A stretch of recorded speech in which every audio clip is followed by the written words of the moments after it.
রাজ্যে সদ্য শেষ হয়েছে 6টি বিধানসভার উপনির্বাচন।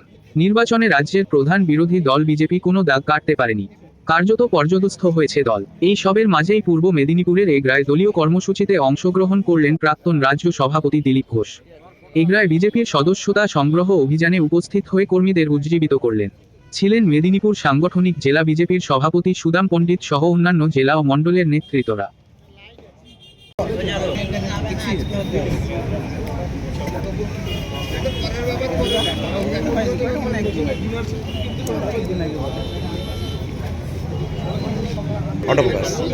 অটোফোকাস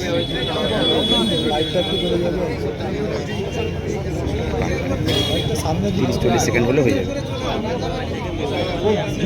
তৃণমূলের কর্মসমিতির বৈঠক নিয়ে কটাক্ষ করলেন দিলীপ। তিনি বলেন, এটি একটি কোম্পানি, মালিক ঠিক করবেন কোন কর্মচারী কি করবেন। কোম্পানির মালিকের হাতে রাজ থাকবে, আর উনি ঠিক করবেন কে কর্মচারী কোথায় যাবে।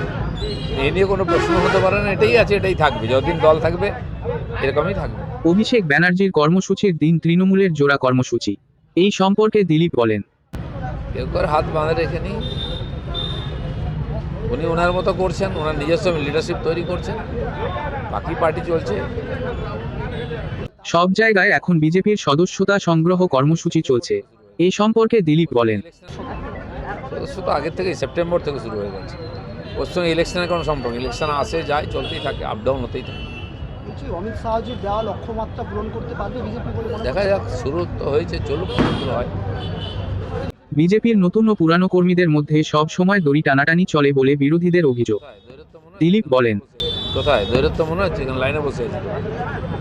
যারা কল্পনা করে তারা কল্পনাই থাকুক, বিজেপি মাটিতে দাঁড়িয়ে রাজনীতি করে। কোথায় বিভাজন হয়েছে? এটা টিএমসি নাকি যে গুলি বন্দুক দিয়ে বিভাজন হবে?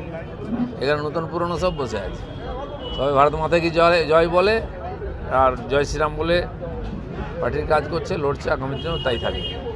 বিজেপিতে যে এসে যায় একবার এসে যায়, নতুন পুরনো বলে কিছু থাকে না। 19 সালে অ্যাকচুয়ালি 18টা সিট পাওয়ার পরে আমরা বাই ইলেকশনে হেরে গেছিলাম।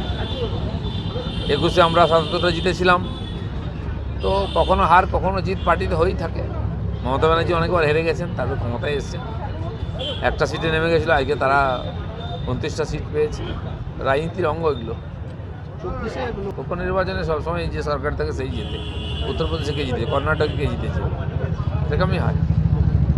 সংগঠন সম্পর্কে বলতে গিয়ে শুভেন্দু অধিকারী বলেছেন, রাস্তায় নেমে আন্দোলন করতে হবে। দিলীপ বলেন, কেউ না করেনি, আন্দোলন চলবে, সংগঠন চলবে। কে না বলেছে কাকে? আন্দোলন চলবে, সংগঠন চলবে, মেম্বারশিপ চলবে, সব পার্টি একসঙ্গে করতেই থাকে। ভারতীয় জনতা পার্টি সারা বছর সংগঠনের কাজ করে, বাকিরা টাকা পয়সা তোলার কাজ করে। চলো ছুটি।